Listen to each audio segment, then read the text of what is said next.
Hello dear friends, यह stock है वेदांता का। और वेदांता में आप देखेंगे कि 2010 के बाद यह स्तर पुनः 2024 में देखने को मिले हैं। तो लगभग 14 सालों बाद जो है इसमें ब्रेकआउट आया है। ओके, तो ये ब्रेकआउट अपने आप में बहुत मायने रखेगा।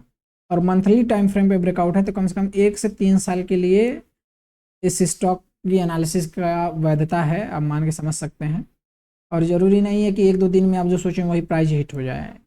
इस स्टॉक में तेज़ी जो है 1 से 3 महीने के बीच में, 1 से 3 साल के बीच में कभी भी टारगेट अचीव हो सकता है। तो मैं रिस्क और रिवार्ड की चर्चा करना चाहूँगा। तो रिस्क यही है यार, इसको देखो, लास्ट वाले को, जिसको लाइन ऑफ कंट्रोल मान लो 359.90 का, अगर स्टॉक इसके नीचे वीकली क्लोजिंग देगा तो हम इससे पूरी तरह एग्जिट कर जाएंगे। ये हमारी राय रही। इस पर खरीदारी कैसे करके चलना चाहिए वो दिखा देता हूँ। पहले रिस्क, उसके बाद रिवार्ड की चर्चा की जाएगी।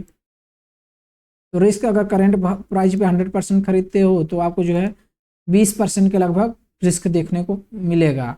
इस रिस्क को मैनेज करने के लिए डिफरेंट स्टेप्स में खरीदो। तो डिफरेंट स्टेप्स में खरीदने के लिए करंट वहाँ पे 25%, फिर जो है वो 28.6 का देखने को मिले तो वहाँ 25%, उसके बाद जो है 404 के स्तर पर यदि देखने को मिले तब 25%, यानी इसमें 75% के आसपास पैसा लगेगा। और रिमेनिंग 25% जो है 360 के आसपास दिखे तब लगाओ। और जब भी 359.90 के नीचे क्लोजिंग आएगी तो इसमें से पूरी तरह स्टॉक से एग्जिट कर जाऊंगा मैं। ठीक है, ये एनालिसिस मैं खुद के पर्पज के कर रहा हूँ, या हमारा वीडियो एजुकेशनल पर्पज के लिए है। कोई बाय सेल का रिकमेंडेशन मैं नहीं देता हूँ।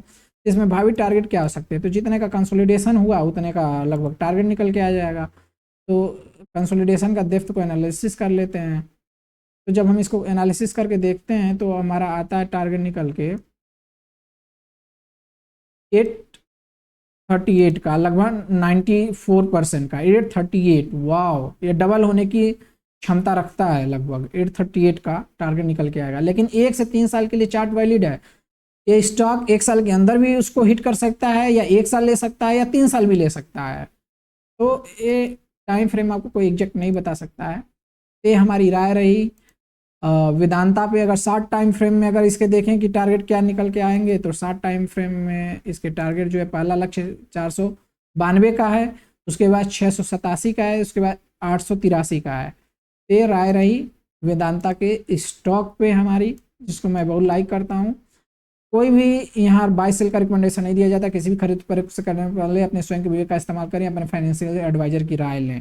चलिए, धन्यवाद। हमारे चैनल को सब्सक्राइब करें, लाइक करें, शेयर करें यदि हमारा कंटेंट आपको पसंद आता है तो।